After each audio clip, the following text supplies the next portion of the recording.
Oke, karena baru mulai direkam kata pembawa acara tadi, jadi saya mulai kembali. Assalamualaikum warahmatullahi wabarakatuh. Waalaikumsalam. Selamat siang menjelang sore Bapak-bapak, Ibu-ibu semua. Di diskusi Girang 6, kita sudah melewati diskusi Girang 1, 2, 3, 4, dan sekarang ke diskusi Girang 6.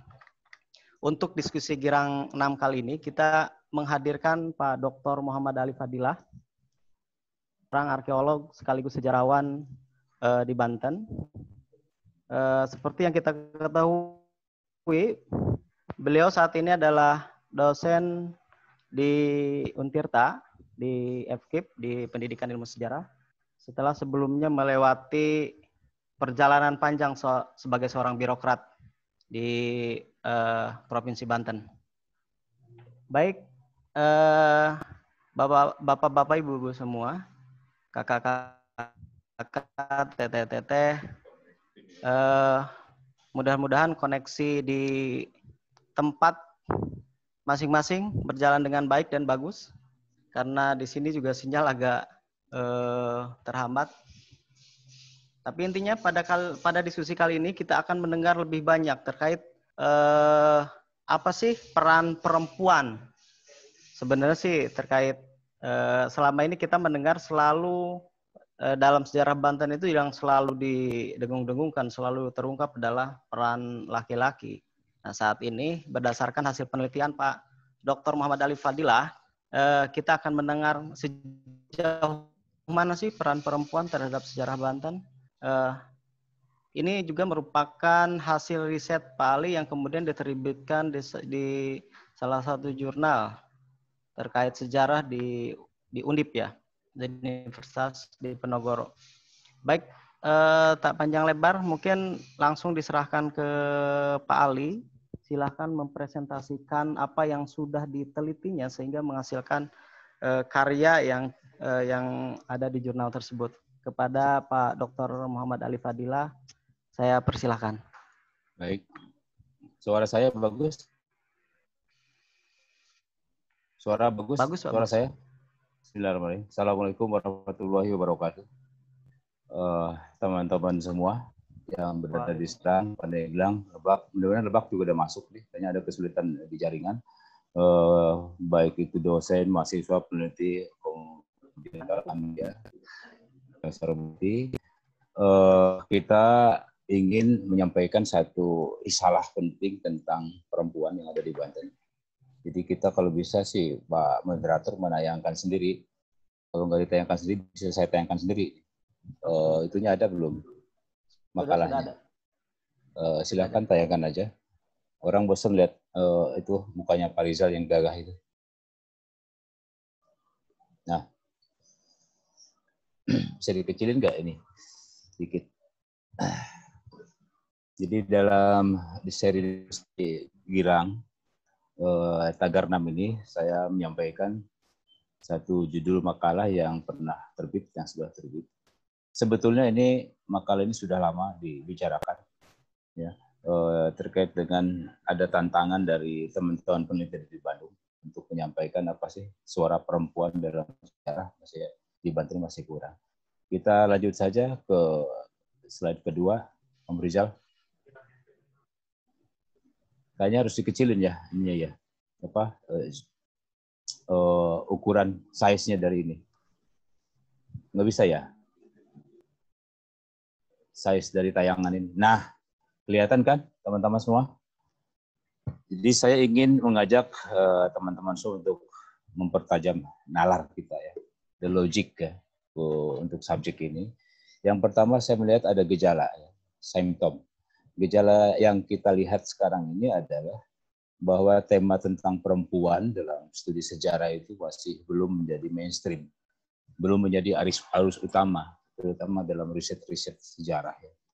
Yang kedua, sudah cukup banyak juga untuk diskursus atau seminar-seminar, pertemuan-pertemuan, tapi terbatas pada untuk menyusun dasar-dasar dari dasar pemikiran untuk membangun konsep peran gender di dalam isu-isu yang lebih kontemporer.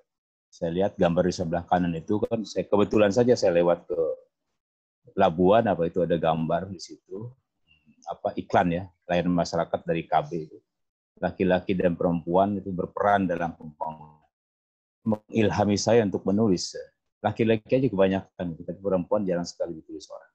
Kenapa? Itu karena saya melihat wajar sih, karena ada masih jarangnya, masih langkanya informasi-informasi tentang perempuan dalam sejarah Banten ini.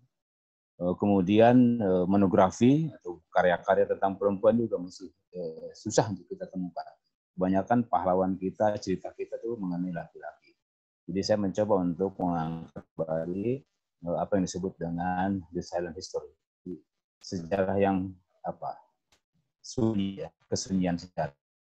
Slide berikutnya, Pak Moderator.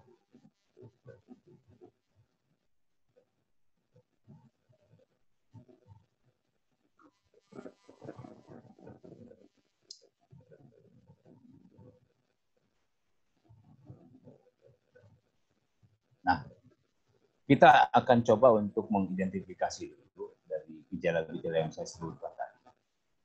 Yang pertama, spirit atau semangat dari emansipasi itu tidak akan pernah berhenti sampai kapan.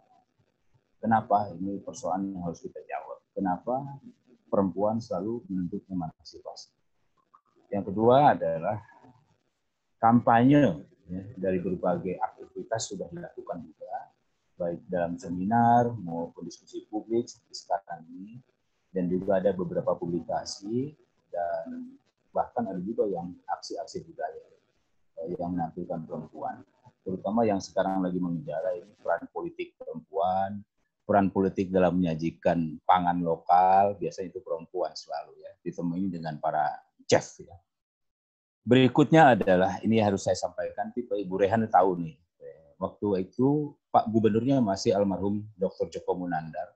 Saya diminta untuk menyampaikan makalah dalam satu seminar, temu tokoh istilahnya. Itu judulnya merefleksikan perjuangan perempuan Banten sebagai upaya mempertautkan ingatan sejarah. Itu tahun 2007 di Pendopo Gubernur Banten yang sekarang menjadi museum.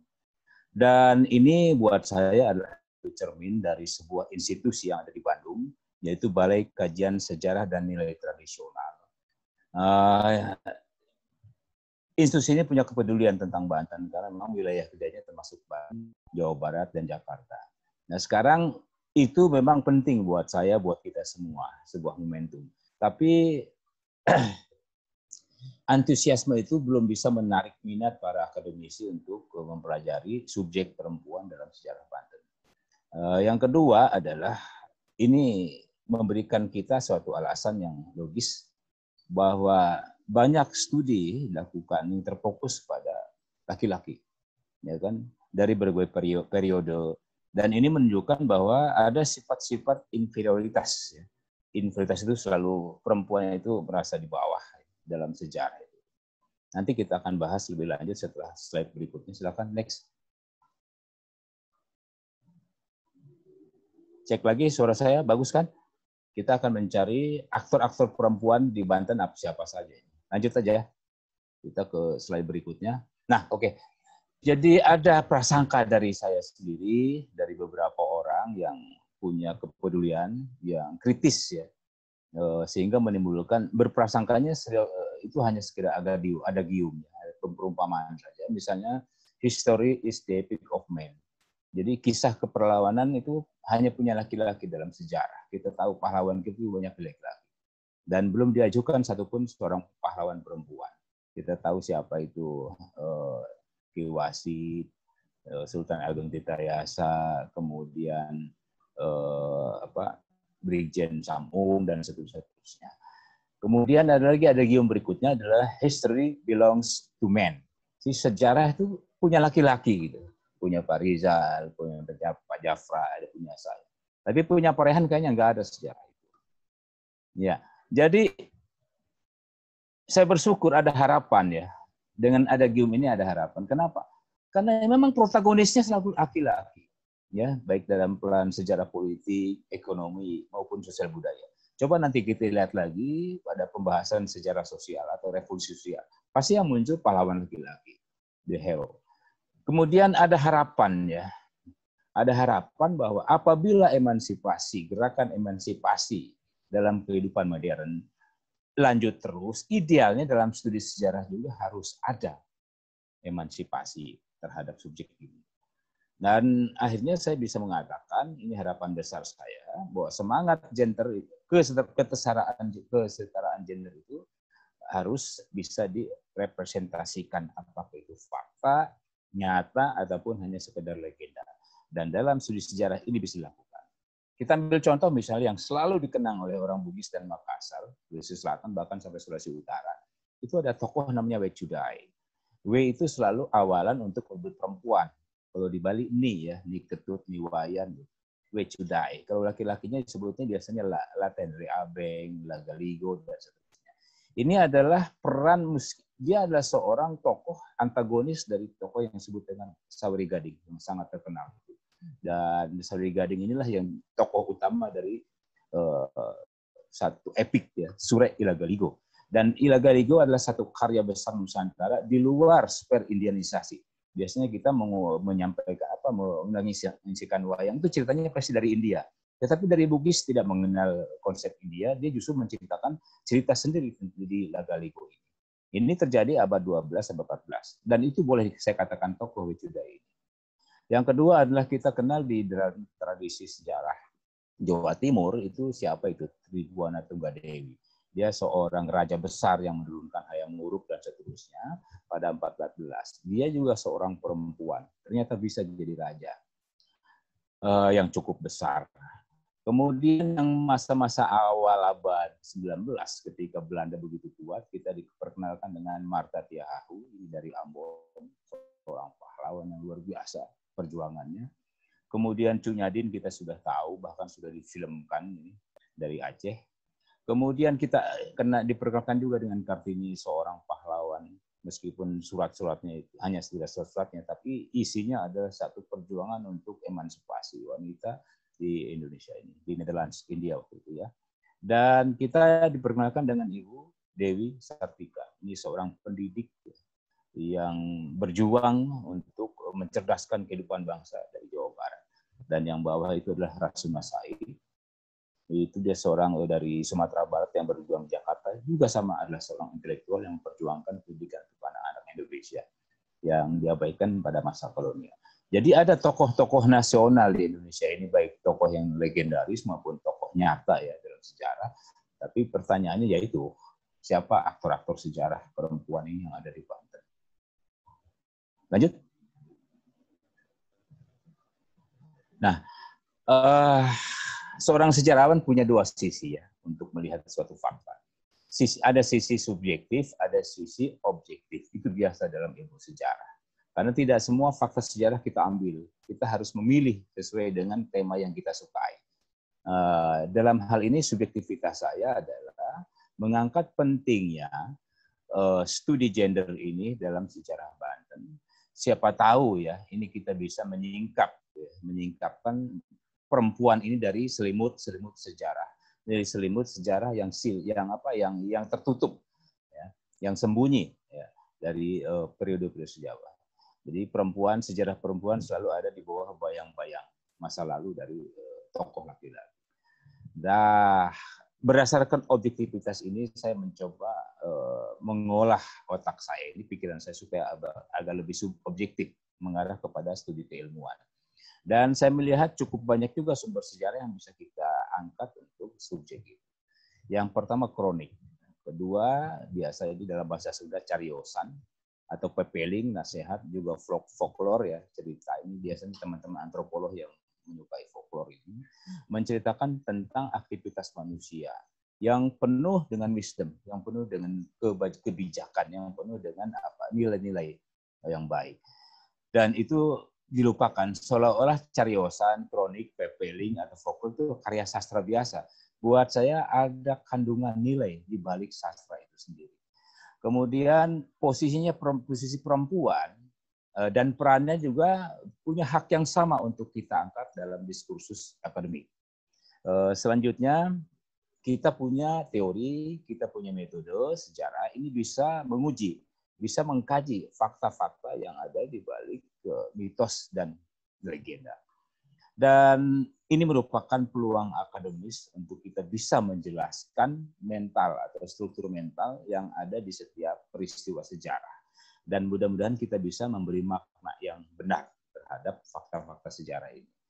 Dan boleh juga saya sampaikan kepada teman-teman semua, terutama yang muda, yang gambar di kanan itu teman saya Pak Nurwarta mengambil gambar pada saat upacara jauh di itu ada tradisi orang tua mewarisi tradisi mereka sebelum menikah. Mereka harus bisa mengenali apa itu fungsi lisung sebagai bagian dari kehidupan. Jadi ini menarik foto ini untuk kita. Mudah-mudahan ada yang nulis ini. Lanjut. Suara saya masih bagus nggak ini? Ada unstable. Seperti biasa, studi sejarah itu mengandalkan satu referensi. Tanpa referensi kita akan dianggap berdongeng saja. Jadi yang pertama adalah bukti arkeologi. Itu kita temukan satu kompleks of palace, satu kompleks istana di Banten itu. Kemudian ada yang disebut dengan kubur yang ada yang ditanam di dalam tempayan, kubur dalam tempayan. Dan di dalamnya juga ada human skeleton, ada kerangka manusia, dan juga artefak-artefak lain yang menjadi dasar kita untuk menginterpretasikan. Sumber yang saya pakai berikutnya adalah manuskrip, yaitu ada Babat Banten, ini udah jadi Ningrat, kemudian Purwaka Carubanagari, ini karangan Pangeran Arya Caruban, tahun 1700.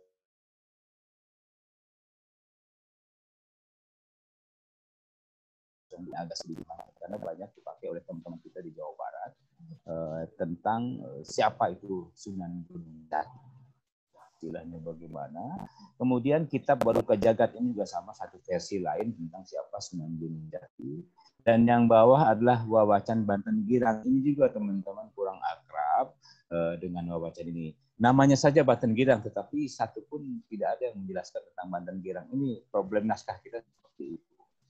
Yang berikutnya adalah tradisi tutur, ya, tradisi lisan. Ini kaya sekali ya, karena tradisi lisan itu tidak pernah dituliskan, kita nggak tahu. Padahal kalau kita suruh cerita itu orang penduduk itu lancar sekali. Yang pertama dari seorang penulis Prancis namanya Ibu Vivian Tessier, yang menikah dengan orang Bandung, Sukada, jadi namanya Vivian Sukada Tessier, orang Bordeaux. Ya. Dia menulis tentang peran Nyi Pohaci ya, di dalam tradisi Sunda. Kemudian ada cerita pantun yang disebut Lutung Kasarung, itu salah memberi judul itu Lutung Kasarung, yang sebetulnya adalah judulnya Nyimas Purbasari. Ya, Lutung Kasarung adalah jelmaan dari Guru Minda. Karangan Ayi Prosidi. Pantunnya ini sebenarnya anonim. Kemudian ada cerita Nyi Anteh. Sebetulnya sudah banyak orang-orang Sunda yang berusaha Anteh. Di dalam tradisi Banten kurang sekali diangkat. Nyi Anteh sang penunggu bulan. Ya, anonim. Kemudian ada satu tradisi yang ditulis, ya, wasiat ibu oleh Pangeran Arya Ahmad tahun 1936. Masih bagus suara saya? Halo? Masih bagus, moderator, suara saya? Di mikrofonnya agak dideketin kayaknya, Pak. Oh gitu, suara bagus ya sekarang? Bagus, ya. Bagus. Saya harus nempopisan ya. Jadi yang di bawah itu adalah contoh-contoh foto-foto yang saya tayangkan. Satu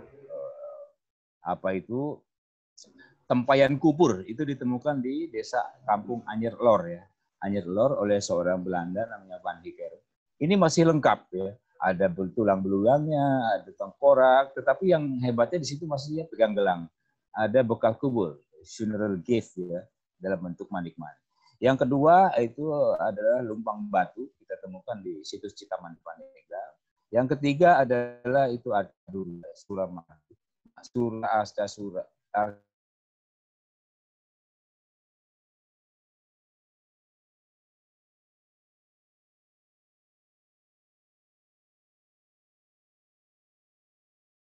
Itulah manik-manik yang ditemukan di Banten Lama dan Banten Girang. Ada yang dari kaca, ada yang dari batu Cornelia. Jadi ini bukti-bukti sejarah, bukti-bukti arkeologi yang tidak bisa diabaikan begitu saja yang terkait dengan peran wanita, peran perempuan. Kita lanjutkan ke sesi berikutnya, ke slide berikutnya. Oke, kita masuk ke dalam substansi sekarang. Perempuan dari aspek femininnya ya, seorang feminin. Saya katakan hard fact ya. Ini fakta keras. Yang pertama ada yang saya katakan tadi prehistoric trace. Jadi jejak prasejarahnya ada. Jadi bisa ditanggali dari mulai tahun 200 sampai 500 Masehi. Jadi kita semua belum lahir kayaknya. Mungkin Indonesia juga belum kepikirkan akan ada. Yang berikutnya adalah yang paling banyak adalah megalitik tradition atau remain dalam bentuk dakon. Nanti bisa ditanyakan yang tidak mengerti dakon. Kalau lumpang tahu, pipisan bukan untuk mipis, bukan untuk pipis ya, pipisan itu untuk menggerus, menghaluskan. Ini gambarnya ada di bawah. Kemudian benda-benda arkeologi itu terkait ya, terasosiasi dengan benda-benda gerabah. Jadi di bawahnya itu ada Fanny Karen sebagai sumbernya, kemudian Hari Sukendar yang melakukan ekskavasi di Banjar. Dari hard fact ini saya bisa menafsirkan. Saya katakan tafsir pertama saja tentang dari aspek feminin. Yang pertama adalah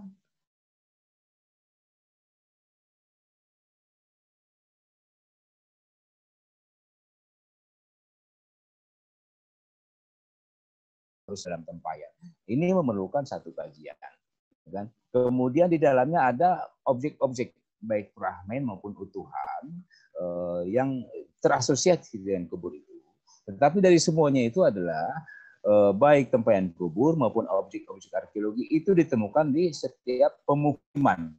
Sekurang-kurangnya sejak ditemukannya tradisi atau keahlian untuk pertanian sampai ke masa logam, karena itu sudah logam dalam bentuk perunggu. Kemudian terkait dengan kubur batu tadi, ada istilah prasejarah namanya secondary type of burial. Jadi mengenal sistem penguburan kedua. Artinya gini, setelah orang mati, itu dikuburkan dulu di satu tempat, kemudian dibersihkan pada satu waktu, diambil tulang belulangnya, baru dikuburkan ulang dalam tempayan. Dan itu memerlukan upacara yang besar-besaran. Ada masalah dengan suara saya? Kemudian dalam tradisi itu juga ada jejak perempuan yang ada yang tertinggal atau tersisa pada batu-batu lumpang, pada batu pipisan, itu ada bekas-bekas gilingannya. Ini saya temukan di Kampung Bangangah, di dekat Cihunduran sana. Dan ini sudah saya serahkan untuk Museum Negeri Provinsi Banten. Bagi teman-teman yang penasaran dengan batu pipisan klasik ini di Majapahit juga ditemukan, di zaman Syekh Murtad juga. Silakan dicari, temukan di Museum Provinsi Banten. Saya serahkan ke situ untuk media pembelajaran. Kemudian bisa kita tafsirkan bahwa aktivitas manusia itu selalu berada di sumber air atau di tempat-tempat suci. Ya, entah kenapa ini identik dengan air di perempuan ini. Ya. Ini gambar di atas itu lumpang batu, kemudian ada batu dakot, itu di sekitar air, di sekitar mata air di Cihunduran saya temukan. Sekarang Cihunduran jadi tempat ziarah yang besar itu. Orang bisa mandi-mandi di situ karena airnya bagus. Yang paling penting lagi yang kita tangkap dari periode ini adalah sudah ada sistem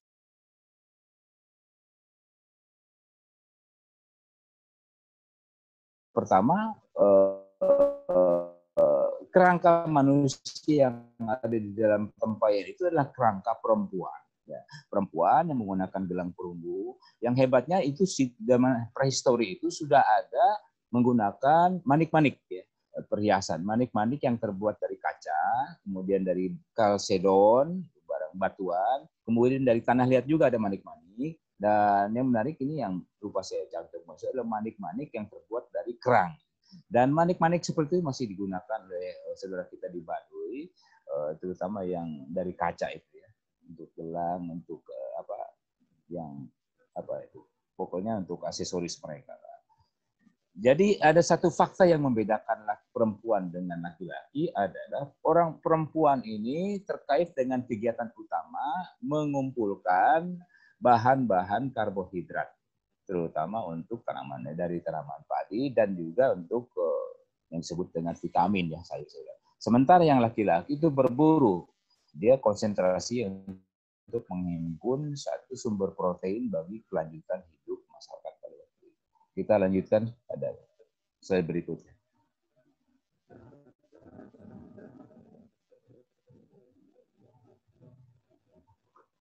Nah, saya katakan ini hard fact juga, jadi fakta keras di dalam satu kajian sejarah. Ini orang senang sekali sejarawan kalau sudah menyebutkan hard fact. Ya. Yang pertama ada penemuan sejumlah besar dari potri, gerabah, tanah liat yang dibakar, dan juga pecahan-pecahan keramik yang luar biasa besar, baik di Banten Lama maupun di Banten Girang. Contoh di atas adalah gerabah yang warna kuning, oranye, sementara yang biru adalah keramik Jepang yang ditemukan di situs Tirtayasa yang paling banyak pada abad 17. Tafsir kita adalah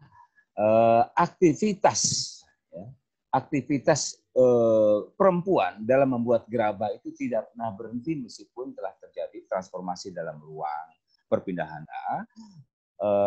meskipun sudah dikenal keramik ya, impor yang begitu canggih. Dan adanya kegiatan produksi gerabah ini selalu terkait dengan pertanian, karena kalau kita lihat tempernya di dalam gerabah itu selalu ada bekas-bekas padi, bekas-bekas padi, pasir aja dan seterusnya. Seperti kata pabrik bata sekarang selalu umumnya ada di persawahan. Jadi di mana ada sawah atau pertanian, di situ pasti orang bikin gerabah. Dan berikutnya adalah kita bisa tarik kesimpulan, menafsirkan fenomena ini. Perempuan masih terus berlanjut membuat gerabah sampai awal-awal abad Masehi, sampai ditemukannya pertanian padi basah, itu sawah, meskipun mereka sudah mendapatkan satu bahan-bahan baru. Dan sampai sekarang di tempat-tempat kita ini orang masih menggunakan periuk nasi kok dari gerabah. Kemudian tempayan juga gerabah. Bahkan sekarang gerabah menjadi naik pangkatnya untuk daerah tempat-tempat restoran-restoran yang klasik itu biasanya menggunakan gerabah untuk tempat minum dan seterusnya. Dan setiap kampung untuk pengrajin gerabah itu dikenal dengan istilah panjunan, baik di Banten, di Cirebon, di tempat-tempat lainnya di Indramayu. Silakan teman-teman semua mencari, masih ada nggak kampung panjunan di Banten Lama? Saya pikir ada, hanya sudah tidak lagi membuat gerabah. Gerabah kebanyakan ditemukan di Sukadiri.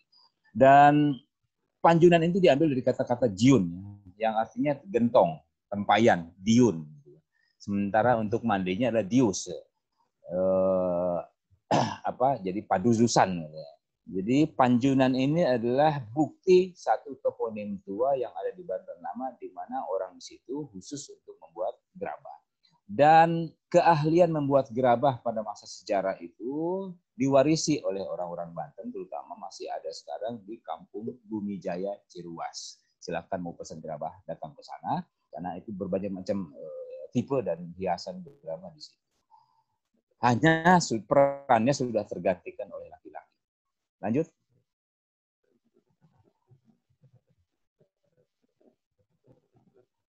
Masuk ke slide berikutnya. Nah, ini juga boleh. Belum? Tadi. Balik lagi.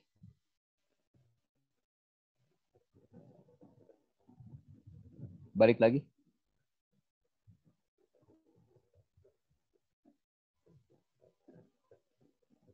Balik lagi. Halo? Balik lagi sebelum ini. Slide-nya. Kembali slide-nya. Ya. Ini juga saya katakan kita menemukan, saya ikut menggali juga di situs Banten Girang. Maju. Nah, kita menemukan dalam satu musim ekskavasi beberapa tahun di situs Banten Girang ini, rumah saya ini. Hilang lagi. Yang ada bandul tadi tuh.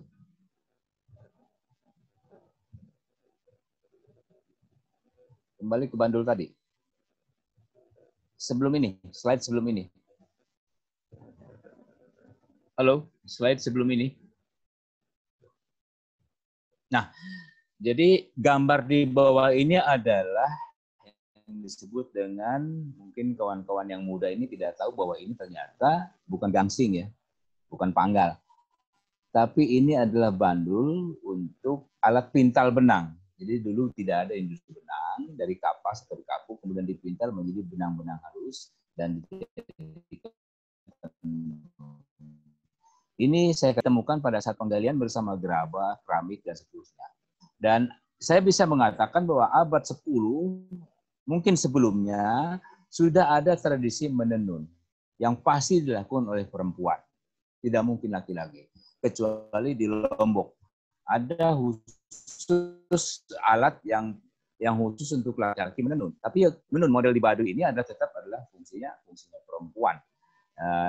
Jadi alat-alat ini adalah bukti keras kita untuk menyatakan bahwa sudah ada tenun, sudah ada tradisi menenun, keahlian menenun di situs Banten Girang sejak abad 10.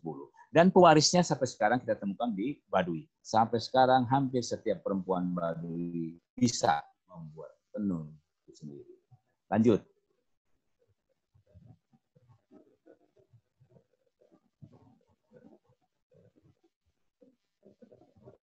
Nah, kita masuk ke dalam konteks yang lebih umum. Tadi ada hipotesis 1, tafsir 1, tafsir 2, masuk ke konteks general.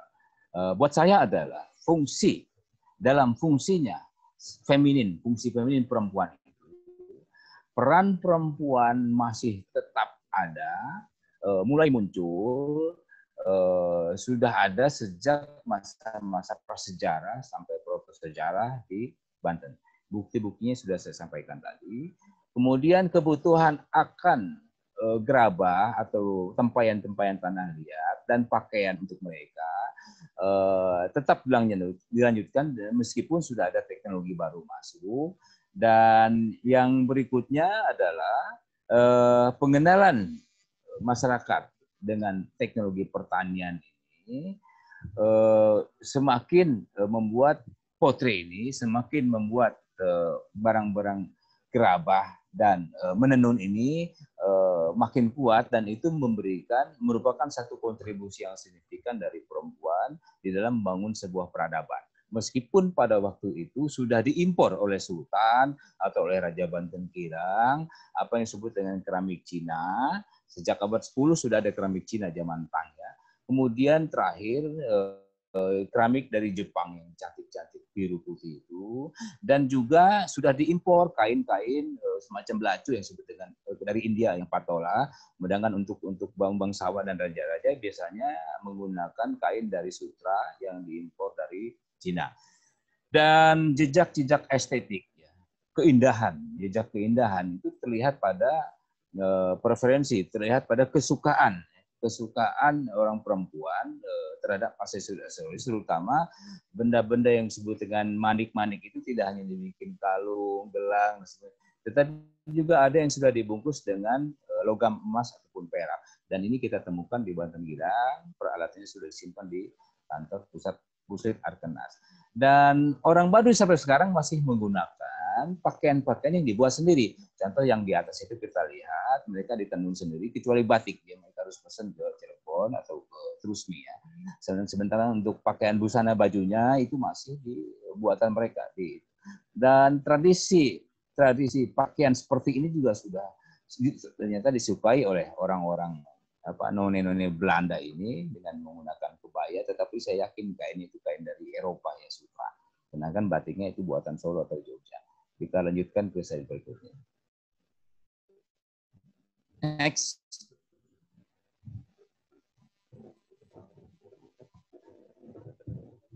Lanjut. Nah, masuk ke tahap kedua, perempuan dari aspek maternal, dari seorang ibu. Saya anggap ini soft fact, ya. Fakta yang belum kuat, fakta yang belum keras. Ini memerlukan satu penelitian baik dari sisi hagiologi maupun penelitian dari naskah-naskah filologi terutama. Yang saya tahu bahwa faktanya bahwa Sunan Gunung Jati dari pihak bapak itu adalah dari Mekah. Keturunan ke-14 dari Prophet, dari Nabi Muhammad SAW, yang bapaknya sendiri itu berkuasa di Mesir. Kemudian dari pihak ibu, Sunan Gunung Jati atau Sarip Hidayatullah itu adalah berasal dari dinasti Sunda Pajajaran. Leluhurnya adalah Sri Baduga yang banyak dikenal sebagai Siliwangi yang menikah dengan Subang Larang dan menghasilkan 3 anak, yaitu Cakrabuana, Larasantang, dan Raja Sanagara. Dan Sarip Hidayatullah itu lahir dari ibu Larasantang. Saya yakin ini cantik sekali namanya ini. Kemudian perkawinan Sunan Gunung Jati dengan Kaum Anten, ini putra masih keturunan Sunda Pajajaran juga. Sebelum Islam sudah ada di Banten, dia anak Bupati Banten, mungkin terkait dengan Banten Girang ya. Itu dinikahi oleh Sunan Gunung Jati, melahirkan seorang anak yang disebut Sabakigin. Kita tahu siapa Sabakigin. Dan itu silsilahnya bisa dilihat di atas. Jadi penting sekali sebuah dinasti, pengasas dinasti itu memiliki terah yang disebut dengan haid, kelahiran yang tinggi biasanya. Orang sekarang nyebutnya darah biru, padahal kalau luka merah-merah juga gitu ya. Nah, kenapa sebut darah biru? Karena mungkin untuk membedakan dari orang biasa. Jadi darah biru Kesultanan Banten itu mulai dari Sunan Gunung Jati sampai Hasanuddin dan seterusnya itu sangat lekat, sangat kuat kaitannya dengan kerajaan Sunda Pajajaran, mulai dari Siliwangi dan seterusnya. Jadi garis keturunan ibu kuat sekali di Banten ini, terutama dari Subang Larang, Larasantang, dan Kaum Anten. Lanjut. Next.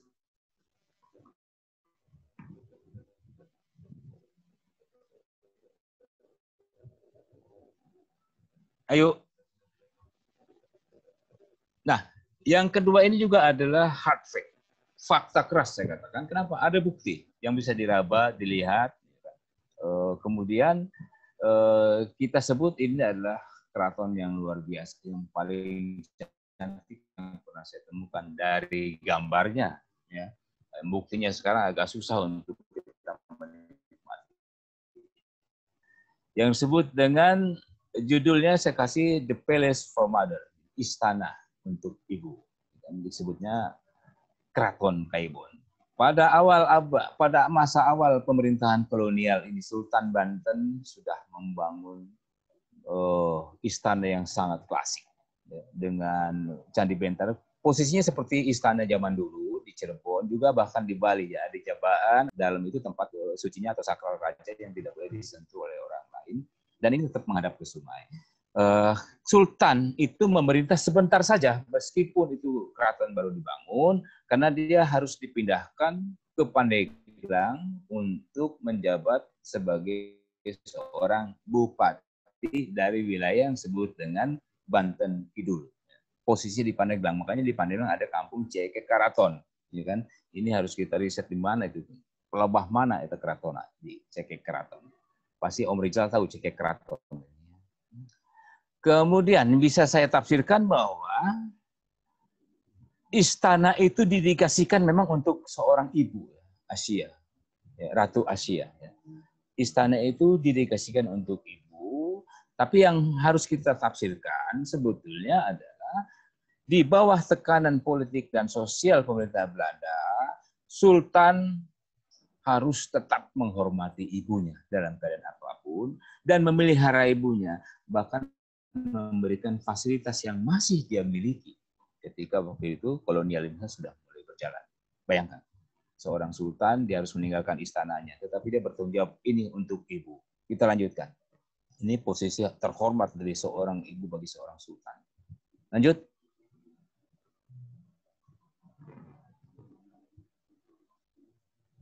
Nah, ini adalah peta pada tahun 1813 sampai 1816, di mana Banten setelah dikuasai oleh Belanda itu hanya terdiri dari 4 kabupaten. Kabupaten Banten Lor, Banten Kidul, kemudian Banten Kulon, Kabupaten Banten Tengah. Nah, yang disebut dengan Cilangkahan itu sebetulnya dulunya ibu kota Kabupaten Banten Kidul. ini saya kasih tanda lingkaran merah, sementara ibunya harus terpisah meninggalkan Banten, ada di sekitar Terapan Kaibon yang mulai ditinggalkan oleh penduduknya karena waktu itu sudah dibangun kota Serang sebagai Banten baru. Kita lanjutkan teks berikutnya. Yuk. Halo operator. Nah, Pak Rizal ini kalau pakai baju gini kayaknya mirip sekali ya dengan Bupati Pandeglang ini, Om Rizal ini. Saya katakan hard fact kenapa? Ini adalah seorang ibu yang memiliki tanggung jawab besar pada anak-anaknya. Itu dinyatakan di dalam peristiwa ini, yaitu apa? Ada seorang regen, seorang Bupati Serang tahun 1901 sampai 19 dalam bahasa Jawa tahun 1936. Budi asi ing wong tua, satia tuhu ing sang ngaji, ratu ingkang anggreh praja. Nuhun isa kersaniki sumujud lahir lan batin, iku sajatening ilmu dada saring kasatria. Artinya kira-kira bahwa kita harus tetap mengabdi pada kebenaran, pada keagungan raja kita, meskipun ada di bawah tekanan Belanda. Dan buat saya ini adalah ajaran tradisi Jawa yang ditekankan oleh seorang ibu kepada anaknya di luar pendidikan kolonial, di luar tradisi pergaulan Belanda. Dan hebatnya sumber nilai ini diambil dari dua hal. Dari Islam itu diambil dari Serat Al-Anbiya, itu biasanya dalam bahasa Sunda ada, Jawa ada, itu tentang kisah para nabi, ya kan? Kisah para nabi. Dan yang kedua adalah ajaran tentang nilai-nilai lokal, itu diambil dari Babat Banten, karena Babat Banten banyak sekali ya, Babat rantai-rantai dan seterusnya. Jadi dua ini dipertemukan oleh seorang ibu bagi anaknya. Yang satu, Anda adalah Islam, kemudian yang satu, Anda adalah orang Banten. Jadi dua-duanya itu harus digunakan oleh seorang pangeran ini ketika dia menjadi bupati dan juga kemudian pindah ke Jakarta sebagai seorang pejabat bupati juga di daerah Batavia. Kita lanjutkan. Lanjut.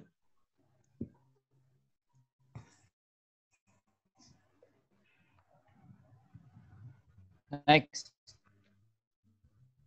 Nah, konteks umumnya adalah ini isu, bukan subjek maternal dari seorang ibu ini adalah penting sekali. Kenapa? Karena posisi ya, dalam posisi sebagai pemimpin agama maupun sebagai pemimpin politik dari Sultan Banten, itu garis ibu sangat penting, sangat kuat di sini, terutama dalam memerintah negerinya sendiri. Kemudian ada respect, ada rasa hormat kepada seorang ibu yang tetap diberikan dalam kondisi apapun, meskipun dia harus menyerahkan istananya kepada ibu, ya kan? Karena memang situasinya bukan main, luar biasa pada dalam suasana seperti ini. Kemudian yang paling penting lagi buat saya adalah yang saya katakan tadi, Serat Al-Anbiya sudah jarang sekali disampaikan oleh seorang ibu kepada anak, oleh seorang nenek kepada cucu, sebagai cerita-cerita tentang kebaikan daripada Nabi. Karena anak-anak sekarang, cucu sekarang mungkin lebih suka menggunakan HP untuk melihat macam-macam informasi. Dulu tidak ada. Dan saya merasakan bagaimana buat saya ketika Nabi Muhammad mendapatkan wahyu pertama dan saya kaget. Ya ayyuhal mudatsir. Dan itu sudah hampir tidak ditemukan lagi dalam tradisi modern ini bahwa seorang ibu memberikan nasihat pada anaknya mendongengkan sebelum tidur. Dan inilah yang harus kita tanamkan kembali, peran seorang ibu luar biasa kepada anaknya sejak awal-awal masa kolonial. Dan ini tantangannya buat tradisi-tradisi Islam di Banten ini, bahwa kolonialisme itu memang ternyata memberi dampak bagus juga untuk penguatan nilai-nilai kelokalan. Kita lanjutkan ke teks berikutnya. Masih ada 3 sisa 4 lagi.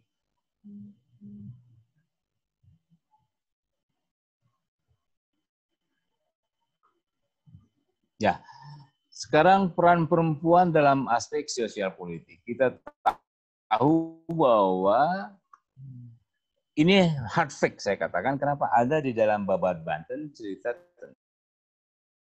tentang setelah gugurnya Pangeran Muhammad pada saat peperangan melawan Palembang, itu anaknya suksesi kita, suksesi Banten ini menjadi masalah. Ya. Kemudian muncullah yang disebut dengan Kiai Mas Patih menjadi rehen. Bagaimanapun negara pemerintahan harus berjalan terus. Meskipun raja sudah tidak ada, tetapi harus ada yang memangku kepentingan itu rehen. Dan munculnya Kiai Mas Patih itu mendapatkan sorotan luar biasa dari para aristokrat, ya, dari para menak Banten ini. Kalau istilah Ibu Nurlubis itu menak. Ya. Dan pada saat terakhir muncullah apa yang disebut dengan siapa itu? Nyai Gede Wanagiri. Jadi janda dari dan tafsir kita adalah kemunculan Nyai Gede Wanagiri sebetulnya, dan itu juga terjadi di Kesultanan Yogyakarta ya. Dan karena tidak punya anak laki-laki, perempuan akhirnya diangkat, bisa diangkat calonkan jadi putra mahkota atau putri mahkota, saya nggak tahu. Tapi ini satu anomali dalam sejarah birokrasi tradisional. Dan kemudian tafsir berikutnya adalah itu disebabkan oleh adanya protes ya, protes dari kaum bangsawan karena Kiai Mas Patih sebagai Mangkubum ini ternyata orang biasa meskipun dia menantu Sultan Hasanuddin. Entah bagaimana situasi politiknya agak sedikit kacau juga waktu itu, sehingga janda dari Muhammad ini harus tampil menjadi rehen, menjadi wali, sambil menuntun membina anaknya suatu saat, yaitu Abdul Qadir menjadi sultan berikutnya. Tapi yang paling penting dalam tema ini adalah kemunculan ini adalah menandai satu otoritas seorang perempuan yang mampu menyelesaikan masalah internal, konflik internal dari sistem dari Keraton Banten. Jadi ini harus catat bahwa perempuan tampil menjadi solutif ya, menjadi solusi ya, problem solving dari situasi yang kacau ini. Lanjut ke tafsir berikutnya, ke slide berikutnya.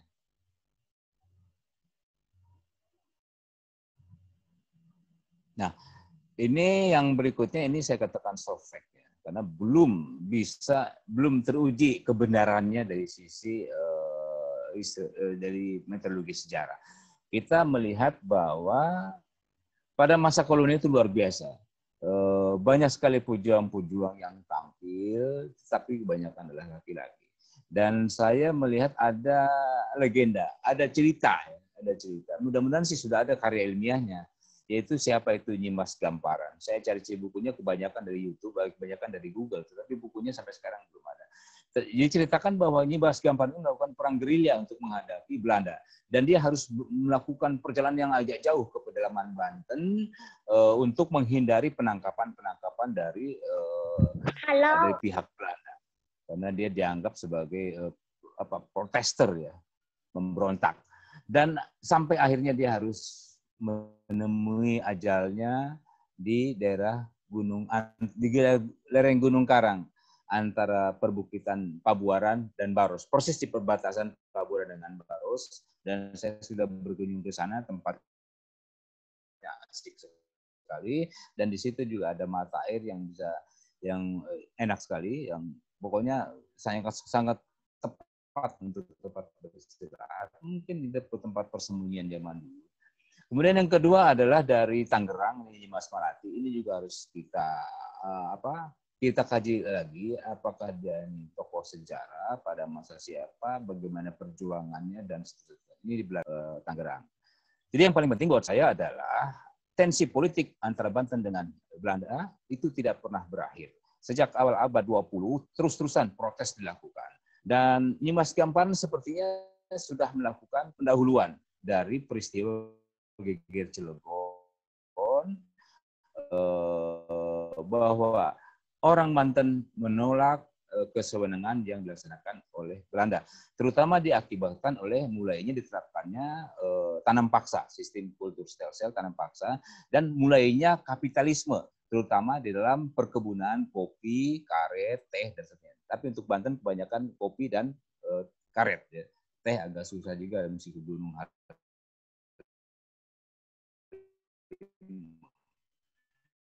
Gitu.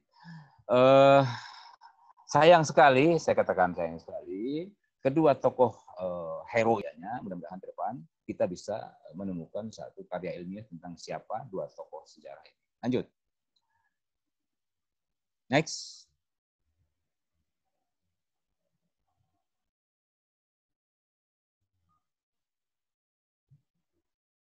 Maaf, ini agak lambat ya.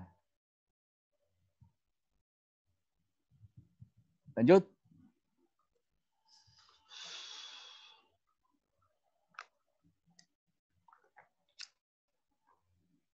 Masih. Lanjut. Halo operator. Nah, kita bisa mengajukan hipotesis bahwa kesunyian sejarah, di dalam sunyinya sejarah Banten ini, ada figur perempuan yang bisa kita angkat. Dan dalam perjuangan untuk melawan despotisme, melawan kesenangan Belanda. Kerajaan Banten, Kesultanan Banten, itu mudah sekali menemukan tokoh-tokoh perempuan seperti Nyi Ageng Wonagiri dan seterusnya. Kenapa? Karena mereka ada hidup di dalam lingkungan istana. Nah, bagi tokoh-tokoh perempuan yang berada di luar istana itu agak susah sekali untuk mencari sumber-sumber mereka. Legenda mitologi kita angkat lagi dengan metode sejarah, mungkin bisa kita angkat. Sekurangnya kita bisa mendapatkan sebagai naratif sejarah, bukan hanya legenda saja. Lebih setingkat lebih tinggi dari sekedar sejarah. Kita lanjutkan ke selesai ya, kita lanjut ya. Mungkin sebentar lagi selesai, kita akan diskusi. Nah, ini peran perempuan dalam aspek simbolik dan spiritual. Ini juga meskipun simbolik atau spiritual, tapi saya katakan ini hard fact. Kenapa? Lubang batu yang saya katakan tadi. Kemudian ada yang menarik, yang paling bawah kiri itu adalah genital stone ya.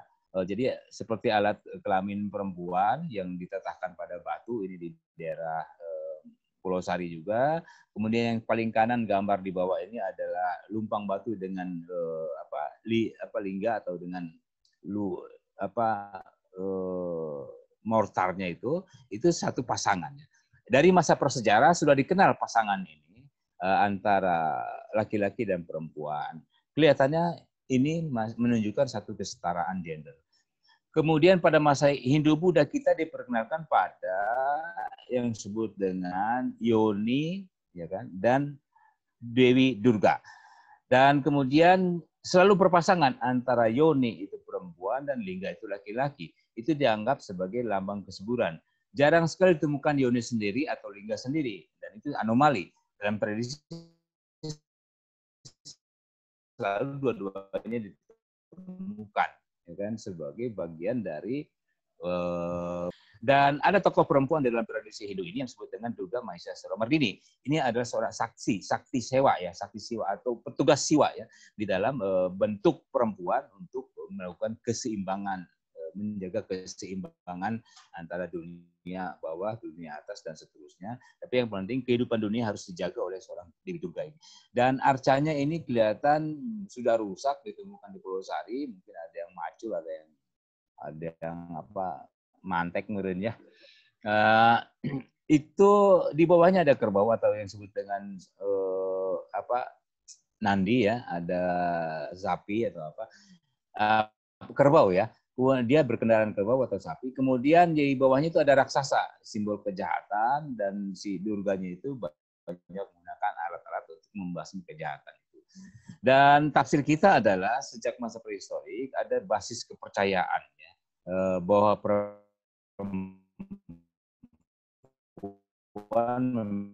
memegang peran penting dalam ritual keagamaan. Samaannya kedua-duanya baik laki-laki maupun perempuan itu memiliki kekuatan yang bersama ya. Dan kemudian pada masa-masa berikutnya kesamaan gender ini tetap dipelihara melalui simbol-simbol lain ya. Nanti pada sesi berikutnya tema berikutnya akan kita angkat. Lanjut. Ini bisa lanjut. teks berikutnya. Kalau ini adalah, nah, kalau tadi adalah arkeologi, megalitik, dan saya katakan ada mitologi, kita diperkenalkan dengan Sang Hyang Sri atau Dewi Padi, kadang-kadang disebut juga Nyi Pohaci, yang dalam naskah-naskah kuno dianggap sebagai satu simbol kesuburan bagi masyarakat pertanian. Di tradisi Baduy dalam Banten Kidul juga ini ada satu upacara yang terkait dengan Dewi Padi ini yang biasanya dikatakan sebagai seren tahun. Dan di dalam cerita Nyimas Purbasari juga dikatakan bahwa aktor sesungguhnya dari kesuburan ini adalah seorang yang disebut dengan Sunan Ambu istilahnya ya. Di cerita Nyimas Purbasari di dalam pantun Tunggasari.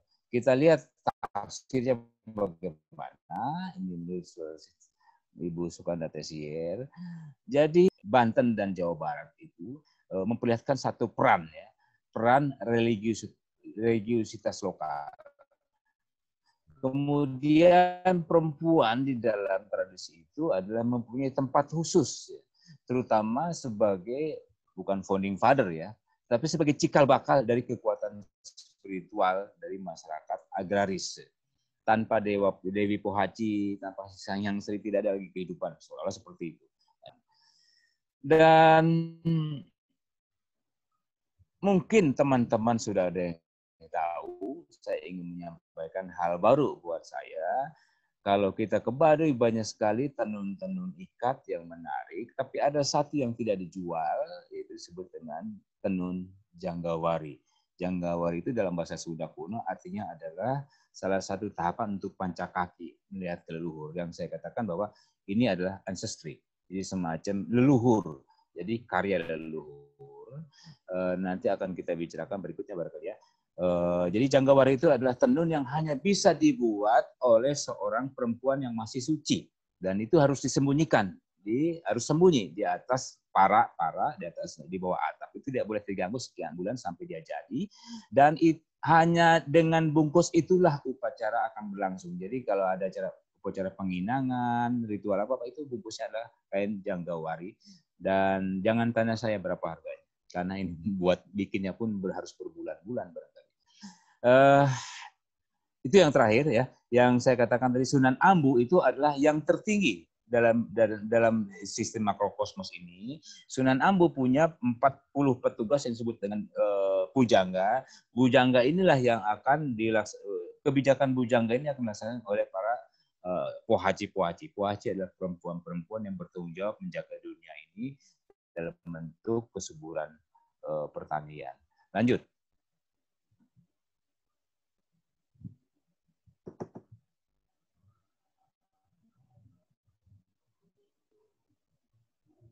Nah, konteks umumnya adalah peninggalan arkeologi baik dari masa prasejarah maupun Hindu-Buddha itu menunjukkan kekayaan budaya dari masa lalu Banten. Orang Banten zaman dulu itu memiliki tahapan-tahapan perkembangan. Ya. Jadi jangan salahkan saya kalau saya mengatakan bahwa zaman dulu itu orang masih percaya pada kerbau, pada patung, pada batu, bukan. Ada tahapan perkembangan, itu perkembangan dari perkembangan teologi di mana orang hanya Tuhan yang tahu, hanya Tuhan yang menciptakan, semua bergantung pada Tuhan. Kemudian ada tahap yang disebut dengan metafisik stage ya. Ada tahap metafisik beberapa tempat bahwa ada beberapa tempat memiliki kekuatan gaib dan melindungi dan merusak atau menghukum mereka yang bersalah. Dan yang terakhir kita mungkin sekarang masuk ke tahap positivisme. Meskipun di dalam positivisme masih ada unsur-unsur teologis, ada unsur-unsur metafisik, pasti ada di dalam unsur-unsur dalam tahapan-tahapan positif, bahwa peninggalan arkeologi dan etnografi telah menunjukkan dasar-dasar dari religiusitas ya kan, orang Banten yang terus mengalami transformasi. Tetapi yang paling penting adalah harmoni dari hubungan antara masyarakat, orang dengan Tuhan, orang dengan lingkungan, orang dengan orang dijaga. dijaga di mana perempuan di situ memainkan peran signifikan sebagai bagian dari sistem religi dari masa lalu. Terakhir nih, next.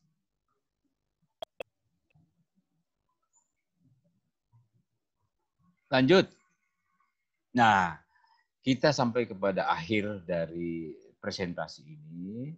Yang di atas itu adalah kain tenun biasa yang bisa ditemukan digantung di rumah-rumah orang Baduy. Yang bawah yang saya kasih contoh itu kain Janggawari. Kain ini saya simpan dulunya buat untuk semacam kerudung perkawinan anak-anak saya.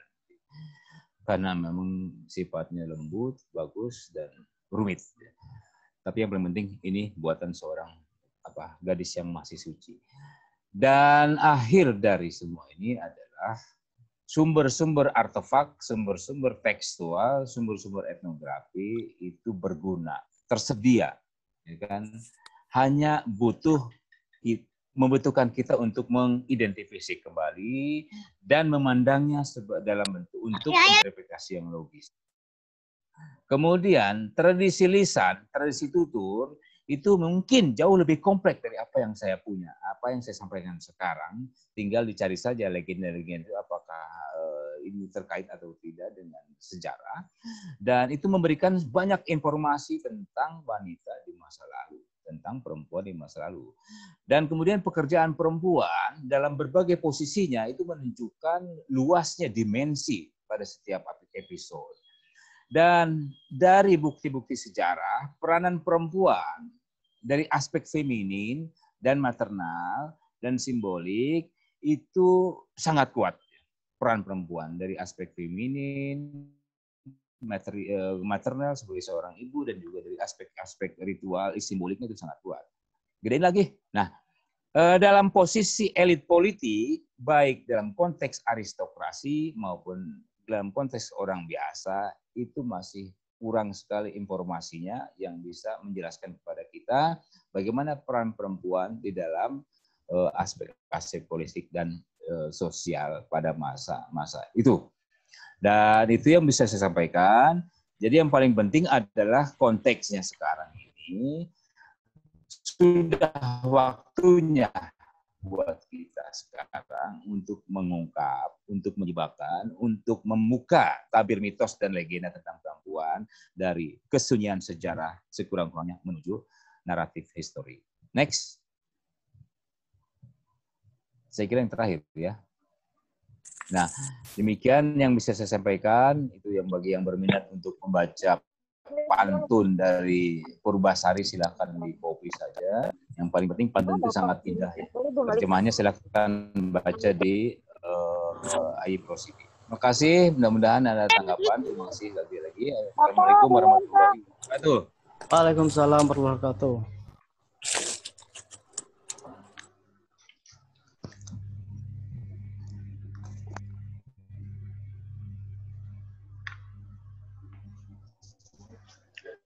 Halo?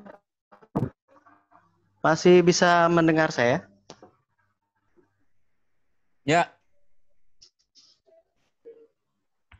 Lu pada tidur. Oke, terima kasih Pak Ali atas presentasinya.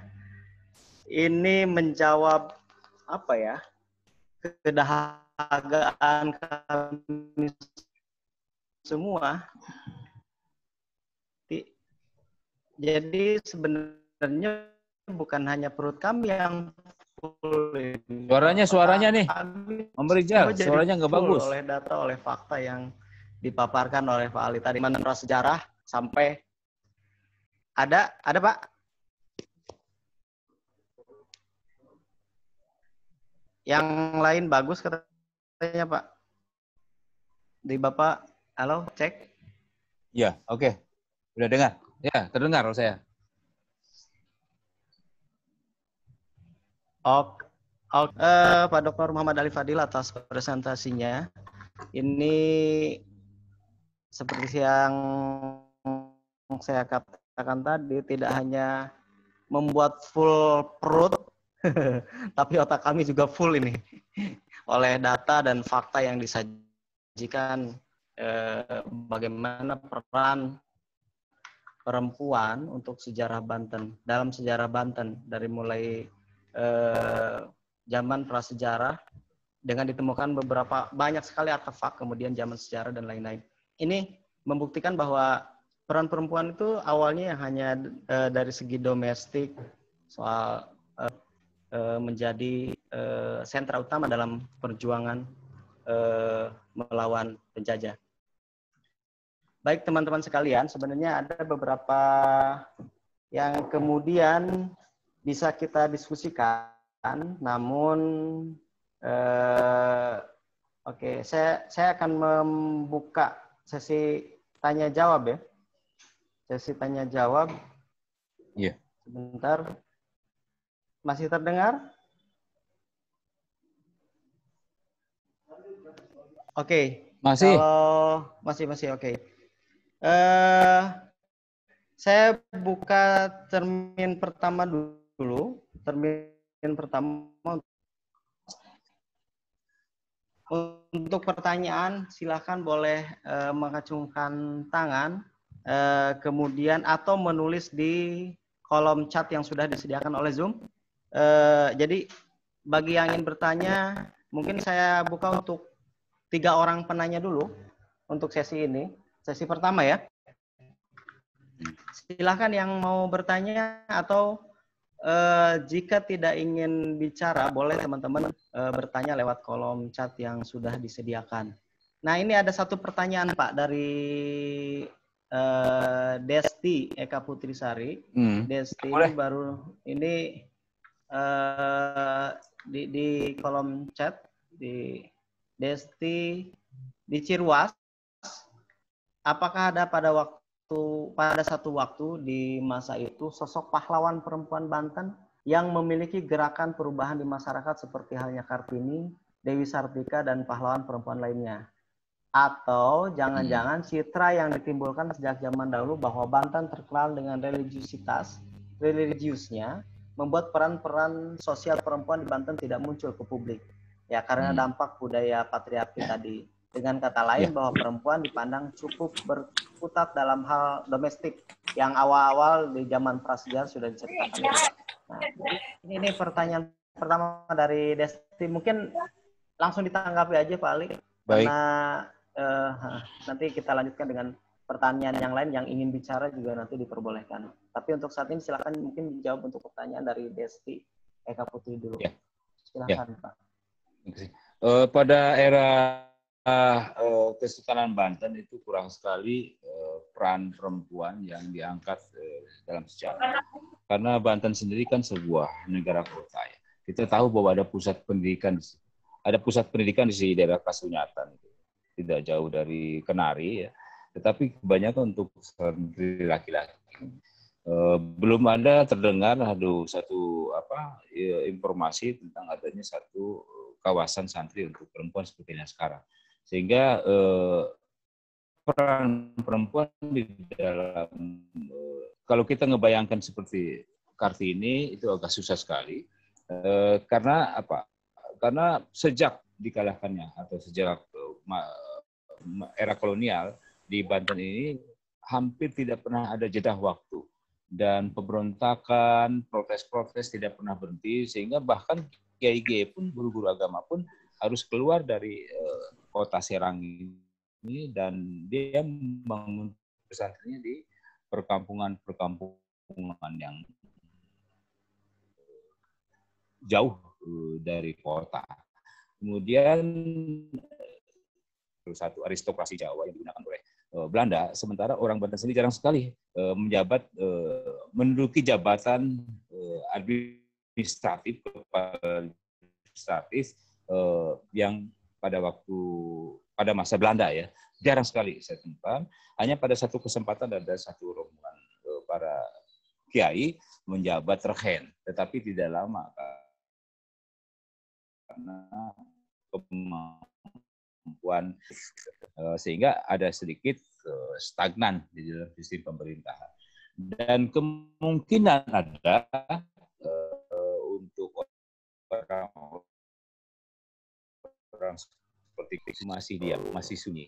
Dan mulai sekarang kita harus ungkap itu dengan pendekatan sejarah, antropologi atau etnografi atau sosiologi, bisa diangkat dari fakta-fakta yang ada. Apakah itu bentuknya legenda, mitologi, karena selalu ada metode untuk sampai ke sana. Kita harus berusaha terus untuk sampai kepada pemikiran logis kita tentang peran perempuan yang ada di Banten.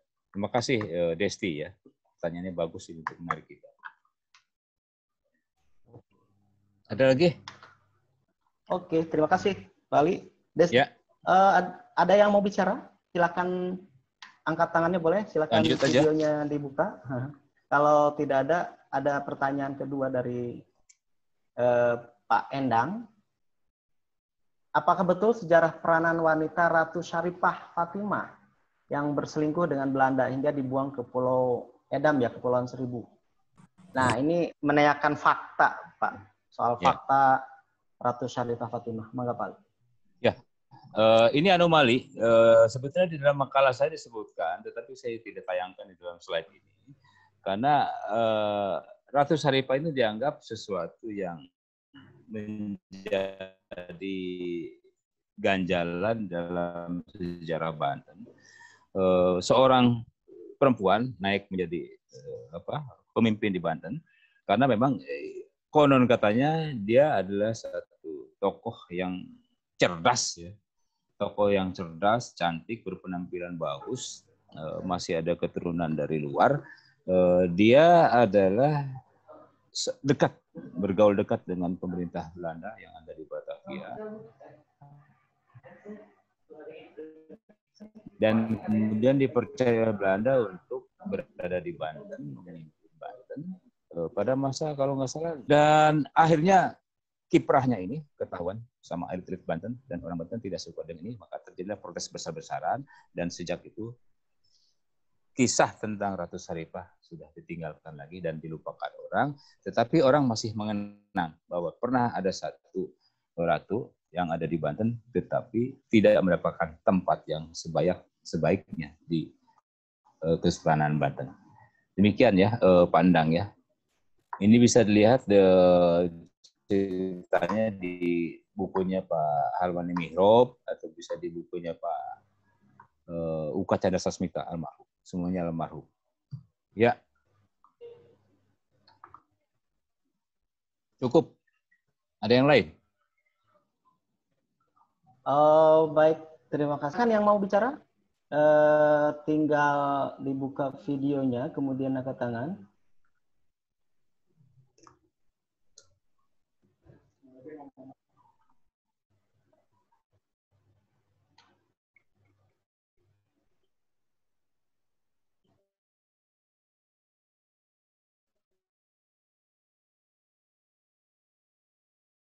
Halo, silakan. Mungkin dari Kang Nidu.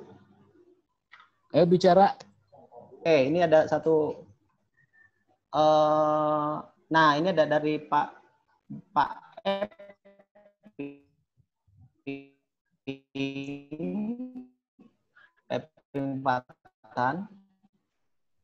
Ini soal yang sudah dijelaskan tadi bahwa peran-peran jadi yang dijelaskan oleh Pak Ali soal darah, kemudian berlanjut sebelum ada Nyimas Gamparan ya. Nyimas Melati sama Nyimas Gamparan itu kan berkutat hanya di soal-soal domestik saja. Ya. Apakah begitu, Pak Ali? Betul. Halo. Halo. Halo. Ya, sampai saat ini kita belum bisa mengatakan ada satu kepastian tentang Nyimas Gamparan ini. Protes ya terhadap kesenangan Belanda, terutama menyangkut keluarga, wilayah, atau daerah-daerah yang seharusnya dipertahankan. Jadi biasanya tingkat ini dimulai dari ketidaksamaan pandang,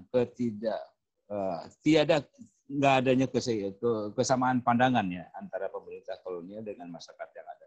Dan buat saya Nyimas Melati, apapun perannya, skopnya bagaimanapun, Nyimas Melati dan Nyimas Gamparan itu adalah mempunyai semangat yang sama dengan tempat-tempat yang lain, bahwa kita harus bisa menyisir ya, membaginya, mengkategorikannya. Ada yang peran bersifat intelektual, kemudian diangkat besar-besaran menjadi pahlawan. Ada juga ada yang berkiprah di dalam dunia pendidikan, memperjuangkan dunia pendidikan untuk anak-anak generasi muda pada waktu itu. Kemudian diangkat, di blow up menjadi sebuah pahlawan. Tapi ada orang yang berjuang dengan nyawanya, dengan jiwanya, dengan hartanya, dan dia harus berlari terus dari kejaran Belanda, dan itu dianggap biasa. Tetapi kita lihat sejauh mana perjuangan Nimas Melati. Apakah dia bersifat lokal, apakah dia bersifat nasional, itu tidak penting buat kita. Tapi dia adalah pejuang kemanusiaan, ya kan? Yang paling penting dia adalah pejuang kemanusiaan, mengangkat bahwa pentingnya bahwa daerah harus dipertahankan, dan dia muncul sebagai pahlawan atau sebagai hero atau sebagai knight, ya, kesatria justru dari seorang perempuan. Dan mungkin nyimas-nyimas seperti yang ini ada di tempat lain, hanya belum terungkap, masih tertutup oleh selimut-selimut kekosongan fakta kita. Dan mudah-mudahan dengan ada pertemuan ini teman-teman mahasiswa itu peneliti tertarik ya untuk mengangkat itu. Siapa tahu kita bisa menyusun satu monografi tentang para pejuang perempuan di Banten ini. Gitu ya, Pak. Siapa tadi yang tanya? Tan hidup siapa? Peran domestik nggak penting buat saya, peran domestik, tapi yang paling penting adalah pejuang kemanusiaan. Pak Epi ya. Apa itu tadi tuh ada chat tuh di Ciuya? Lanjut. Ibu mau tanya lanjut Bu ini Andi dari Makassar, orang dari Bugis. Ini selamat datang Bu Andi. Ini ada pertanyaan dari Bu Andi. Bu Andi, mohon maaf, bagaimana peranan perempuan Banten zaman penjajahan Belanda? Apakah ada dampaknya terhadap pendidikan di Banten saat ini yang tergolong masih rendah dibandingkan dengan perkembangan di daerah-daerah lain? Zaman Belanda itu panjang di Banten, ya. Sama seperti di Makassar. Ketika Sultan Hasanuddin di Makassar, bedain Sultan Hasanuddin Makassar dengan Sultan itu lebih belakangan ya. Dari Bauku itu semua berantakan dan banyak orang-orang dari Makassar, dari Bugis itu merantau ke tempat-tempat lain, dan termasuk diantaranya saudara-saudara kita itu masuk ke Banten dan menjadi laskar pejuang di Banten juga bersama-sama dengan Kiai Syekh Yusuf Al-Makassari ya. Dan panjangnya masa kolonialnya harus kita peras lagi, karena pada hematnya kolonialisme itu dimulai setelah didirikannya pemerintahan Government Panindalars India, ya kan, sejak abad-abad awal abad 19 1800-an ya. Setelah Dendels masuk itu mulainya, tapi sebelumnya bukan penjajahan. Zamannya VOC waktu itu, di mana maskapai dagang itu dipersenjatai seolah-olah menjajah. Padahal ada kontrak ekonomi yang harus dijaga di situ. Dan saya pikir pada masa itu sudah banyak juga orang-orang yang bukan disebut pahlawan ya. Saya katakan orang yang berperan. Jadi peran yang penting di sini bukan di sosial politik, tapi sebagai seorang ibu. Dari fungsi maternalnya, dia seorang ibu bertanggung jawab untuk mendidik anaknya sebagai pejuang, mempertahankan, membela negaranya sendiri menghadapi kekuatan asing. Jadi yang disebut pahlawan seorang ibu itu tidak langsung berhadapan-hadapan menurut saya. Ini harus kita kaji lagi, seperti halnya tadi nasihat seorang ibu dari Pangeran Arya Ahmad Jadidingrat. Itu bukan buat saya dia pahlawan ya, yang adalah mendidik anak-anaknya. Meskipun dalam tekanan kolonial yang begitu berat, ya, hidup dalam dunia pendidikan Belanda, dia harus bisa bahasa Belanda, bahasanya, agamanya, riwayat, dan seterusnya tentang Banten ini. Dan buat saya, ibunda dari Pangeran Jadidingrat adalah seorang pahlawan yang mendidik anaknya. Tidak harus diformalkan sebagai pahlawan menurut saya. Begitu ya Bu Andi ya. Oke, gimana Bu Andi? Oke, lanjut, ada dari Utera Kalimaya nih Pak. Ini soal di daerah Coyete ada cerita tentang Ambu Kulon.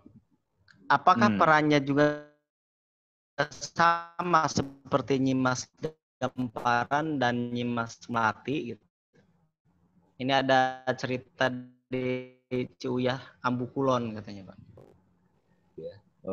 Ini lebih banyak perannya sebagai dari peran simbolik menurut saya. Orang yang dihormati, orang yang disegani itu ibu ya, Ambu. Dan saya selalu membandingkannya dengan Leuit, dengan lumbung ya. Nggak ada itu Leuit Bapak, yang ada Leuit Ambu, sehingga Ambu Leuit gitu kan. Kemudian di dalam cerita Nyi Purbasari juga ada sebut dengan Sunan Ambu.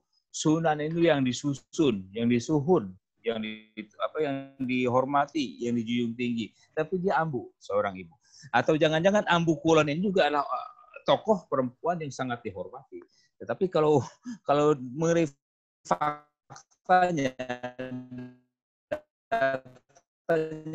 saya belum tahu. Ini harus tanya kembali pada siapa namanya tadi di Kalimaya ini. Bagusnya ini memang bisa paham apa alur dia hanya mitos dan siapa tahu ada sampai kepada fakta-faktanya. Demikian ya. Lanjut.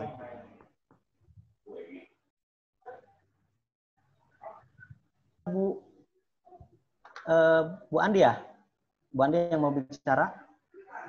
Oh, bukan Bu Andi, Bu Egi yang melambaikan tangan. Bu Egi itu masih rekannya Pak Ali. Assalamualaikum Pak Ali. Wah, Egi.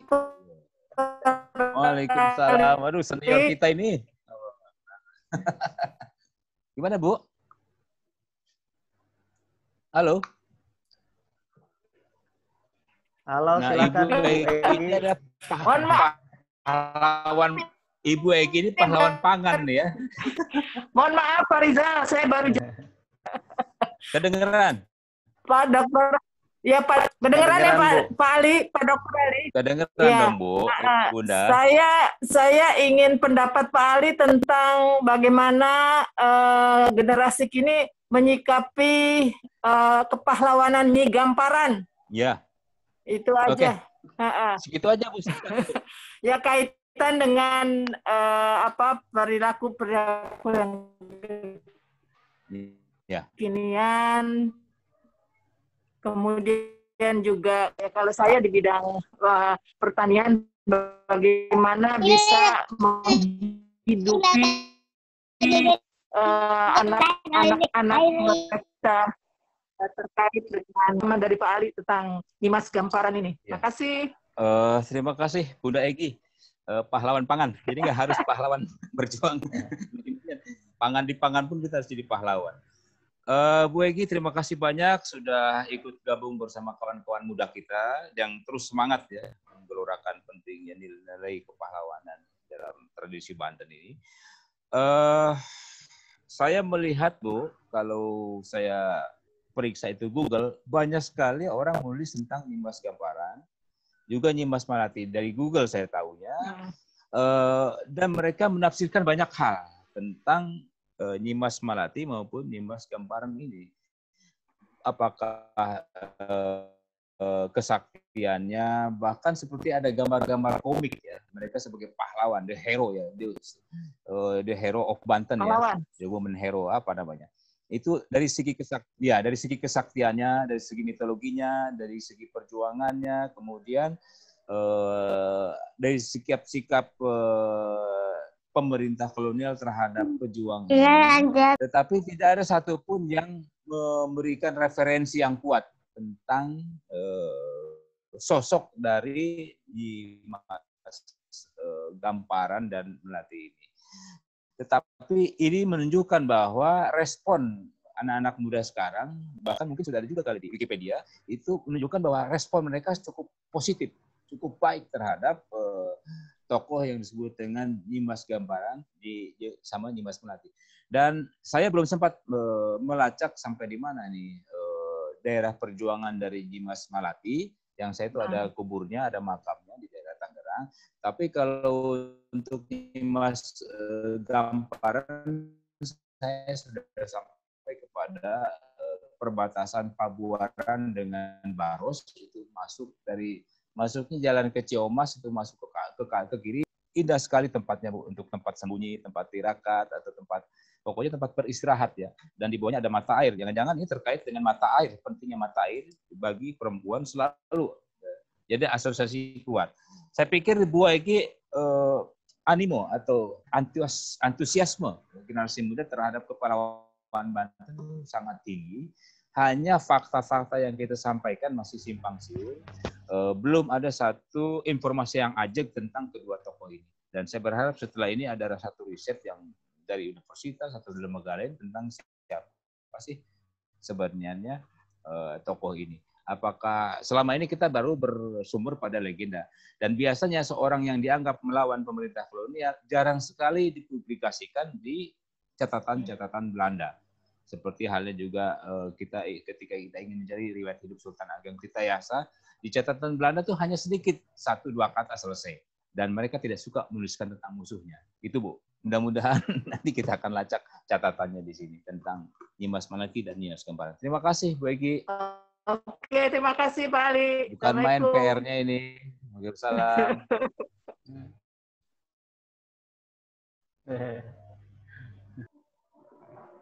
Salam. Silaturahmi, panjang umur. Terima kasih Bu Egi. Terima kasih Pak. Oke, selanjutnya masih. Lagi Bu. Terima kasih Pak Rizal. Turun. Sampai jam berapa kita? Oke. Kita sampai 5:30. Iya. Oke, masih ada pertanyaan ini di ya.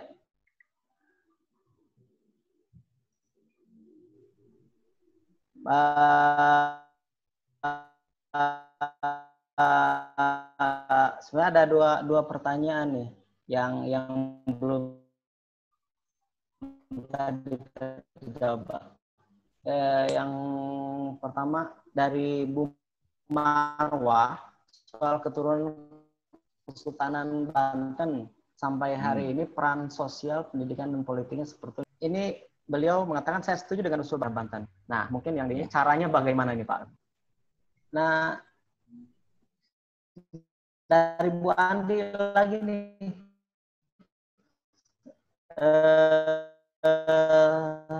Terakhir Pak, kuburan Nyimas Melati kalau nggak salah ada di daerah Balaraja. Ya.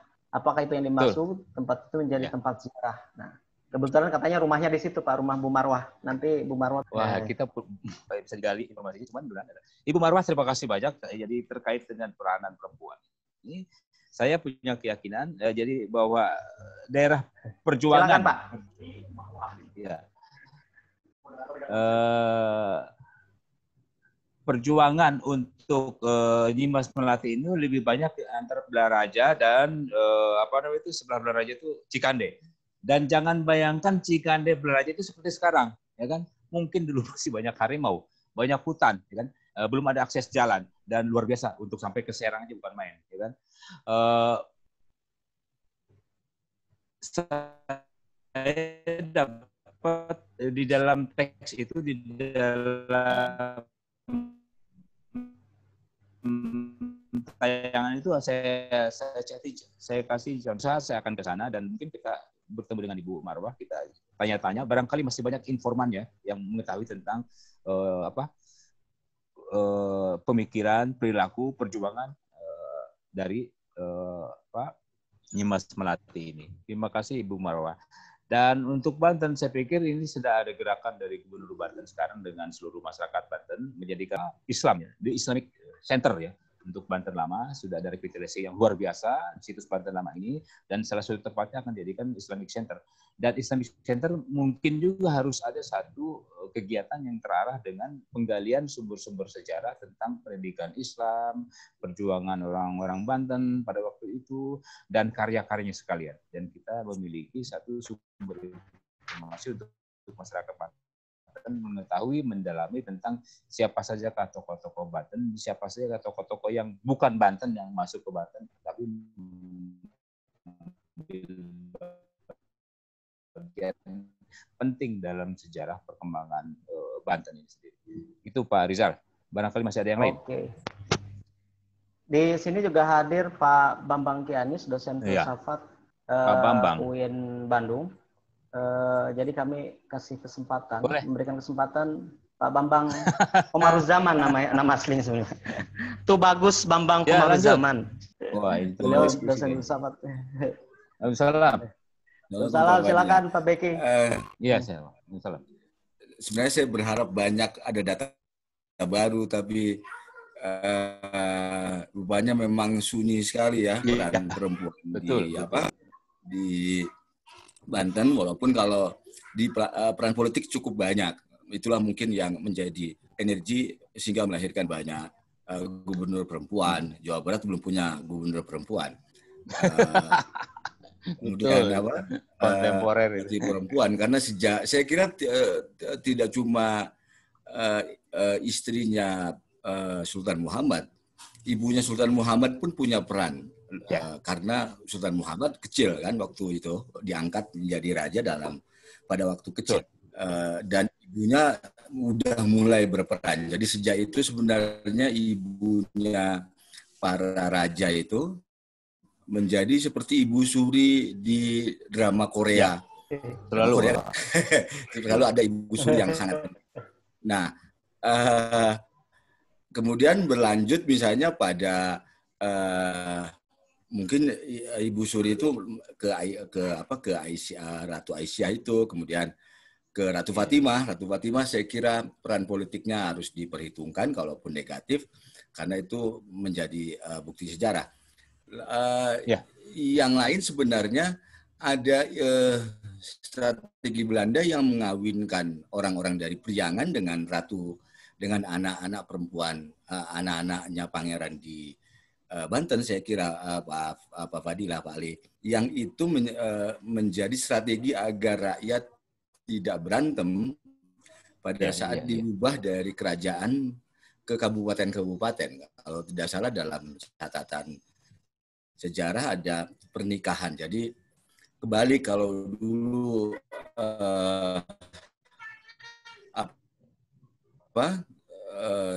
Sunan Gunung Jati kawin dengan orang Lok, Gunung Jati kawin dengan orang Priangan. Jadilah pangeran-pangeran baru dalam sejarah Banten modern. Kalau di wilayah politik seperti itu banyak. Jadi nenek moyangnya Ratu Atut, Ratu Tatu, dan lain sebagainya itu punyalah dalam sejarah Banten. Negatif positif tentu sejarah nanti yang akan menilainya, tetapi saya kira itu ada. Saya nggak tahu apakah kita bangga atau tidak bangga pada keseluruhannya. Nah, yang kedua,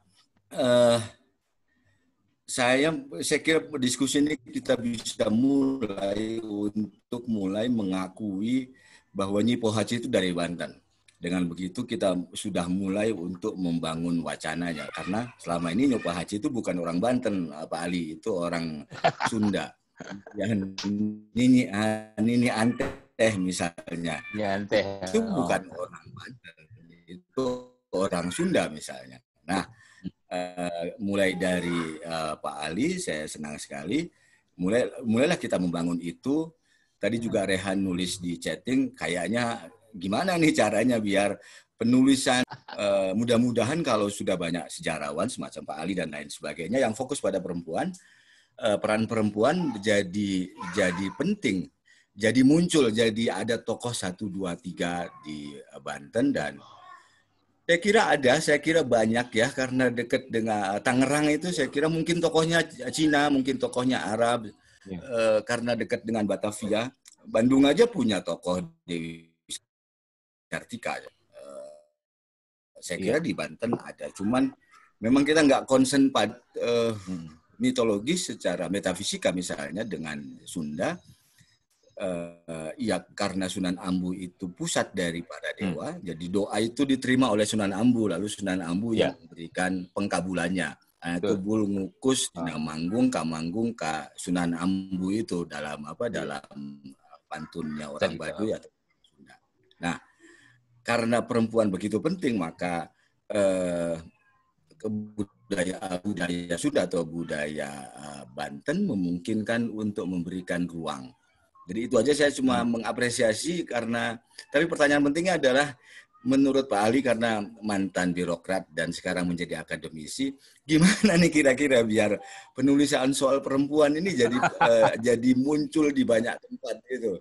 Iya. Entah kita ngusulin dari sini brief ke negara, ke pemerintah provinsi, ayo kita nulisin tentang perempuan. Iya. Salah juga nggak apa-apa, jelek juga nggak Nggak apa-apa, kan apa-apa. cuma awal.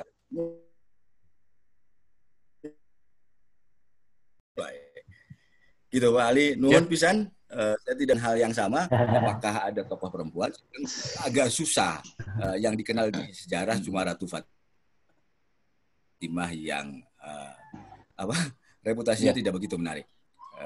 Gitu. Mangga, Terima kasih. nuhun Pak Ali. Dr. Bambang. Jadi boleh saya komentari? Oh, silakan Pak Ali.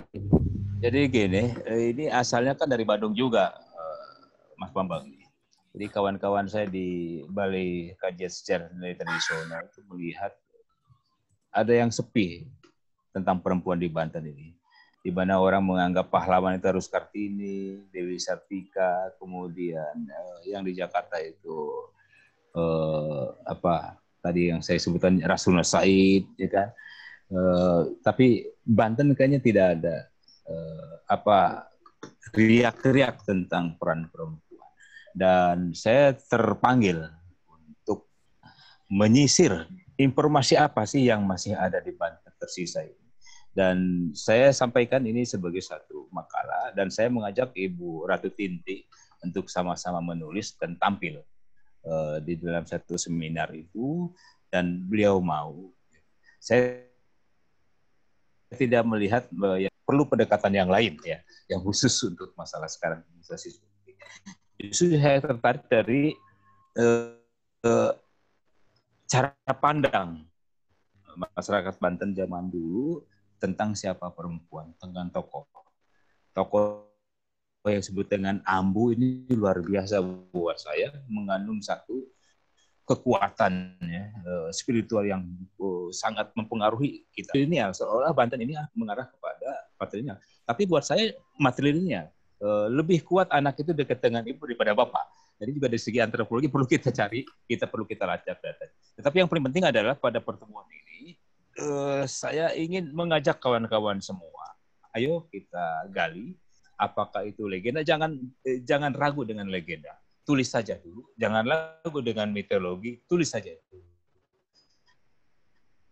Karena orang Banten sudah terbiasa tidak menulis. Dan kami sebagai sejarawan kesulitan untuk mengungkapkan Banten berdasarkan sumber-sumber tertulis yang ada di Banten. Dan rekonstruksi sejarah Banten sendiri kebanyakan ditulis oleh orang asing, ya kan? Lain dengan dunia Bugis Makassar, mereka punya sistem aksara. Itu lontara dengan bahasa Bugis atau dengan Makassar. Kemudian Jawa Barat, di Jawa juga sudah punya sistem. Di luar Selatan orang agak susah untuk menulis karena mereka tidak punya pengetahuan sistem aksara. Baru mereka menulis, dan sisa baru bisa kita angkat lagi. Dan akhirnya Pak Dr. Bambang, saya tertarik untuk melacak kembali peran-peran perempuan dari awal, dari mitologi dulu, dari legenda dulu, baru ke fakta-fakta. Saya berharap nanti kita akan menemukan satu gambaran yang lebih kompleks tentang peran perempuan. Apakah nanti dia perannya sebagai seorang ibu, apakah dia seorang birokrat, apakah dia sebagai seorang perempuan dalam arti feminim, dan apakah dia seorang berperan sebagai di balik dari semua cerita, di balik semua desain cerita. Seperti halnya tadi Ibu Permaisuri Yusuf ya, yang melahirkan, yang mendidik anaknya Muhammad kan. Kemudian ini adalah penting untuk kita sampaikan kepada teman-teman anak-anak muda untuk menggali kembali cerita-cerita, karena kita kekurangan sekali cerita di Banten. Karena kebanyakan cerita selalu diproduksi dari cerita-cerita tentang juga adalah wilayah Siliwangi, gitu, kalau kita lihat dari sisi lain. Begitu Pak Bambang, mudah-mudahan ini jadi pemikiran baru buat kita untuk berangkat bersama-sama teman-teman muda yang penuh dengan semangat. Lanjut.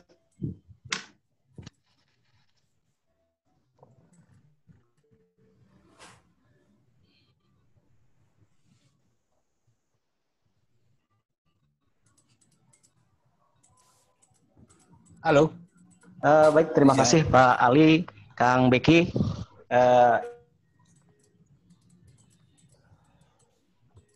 Saya nggak tahu apakah suara saya terdengar atau tidak ini.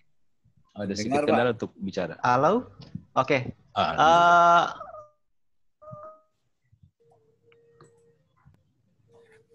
Terdengar. Baik, Dengar kok. ini ada Kang Ken Supriyono. Oke. Cek. Kedengeran, Om Rizal?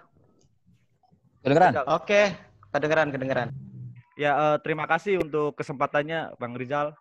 Dan yang saya hormati Pak Ali Fadilah, salah satu orang yang bukunya banyak saya baca. Pak Ali, ya bicara tentang perempuan memang menurut saya memang satu hal yang paling menarik. Karena kalau saya percaya itu perempuan itu ya meletak pondasi sekaligus penyampai keberlanjutan peradaban begitu. Apalagi kalau saya diajarkan sama orang tua, perempuan itu adalah si garing nyawa gitu, Pak. Makanya orang Jawa itu kalau bilang istri itu garwo itu kan, si garing nyawa itu. Makanya kayaknya kita tanpa perempuan itu kurang lengkap begitu. Nah, bahkan Banten ini secara lumayan bagus karena Banten mencatatkan sejarahnya sebagai pencetak gubernur pertama perempuan. Ada persoalan itu urusan lain. Kemudian hari ini kita juga masih punya 4 kepala daerah yang itu perempuan gitu. Bahkan kayaknya ini paling banyak pemimpin di Banten. Nah, tadi Om Ken langsung saja mungkin. Nah, Pak, kalau misalnya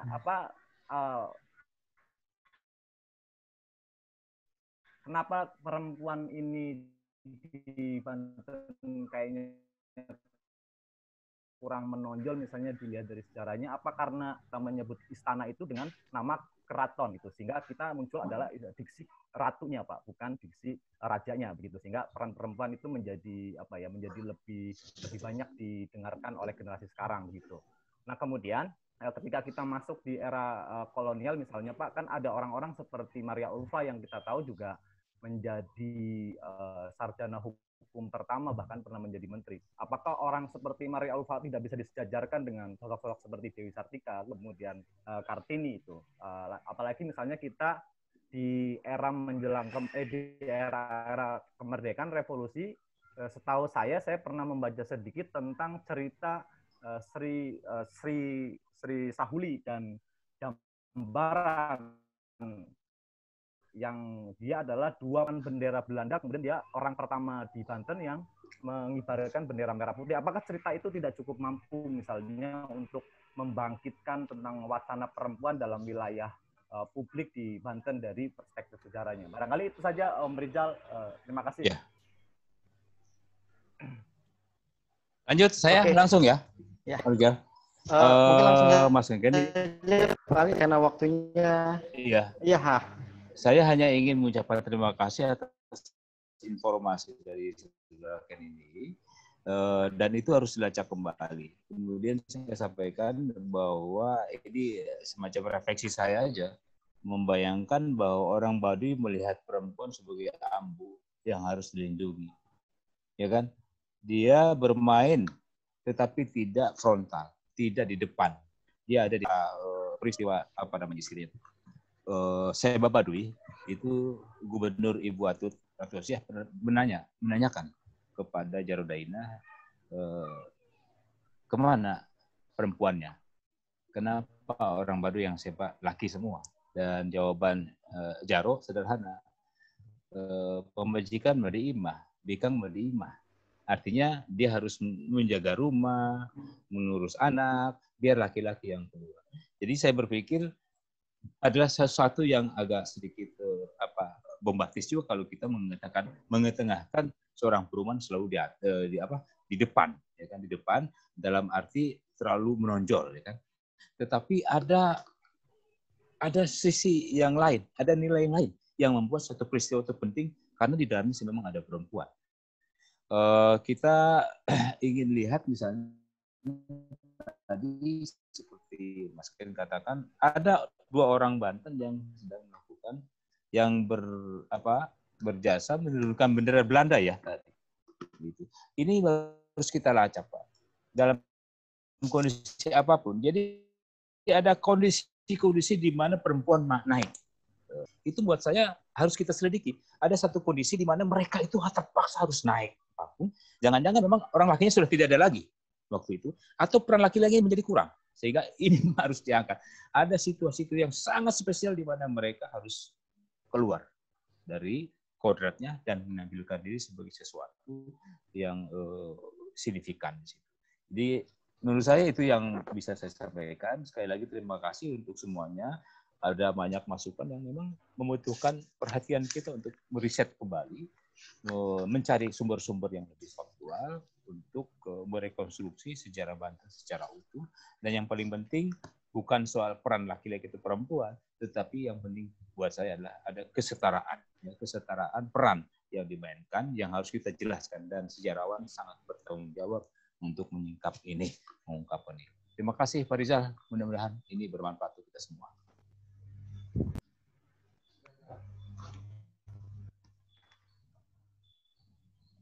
Halo, moderator. Oke. Halo Pak Ali, ya masih mendengar? Baik, terima kasih Pak Ali atas presentasinya. Karena waktu yang sudah tidak memungkinkan, biasanya emang agak molor sedikit sih, tidak apa-apa. Kita butuh banyak pencerahan dari para peneliti yang senior maupun yang muda. Tapi intinya sunyinya penelitian tentang perempuan atau peran perempuan dalam sejarah Banten itu harus terus kita gali. Nah, ini butuh peran dibuka oleh Pak Ali tadi, terutama soal data-datanya Mas Gamparan, Mas Melati, dan Maria Ulfah, dan tokoh-tokoh perempuan lain yang belum terungkap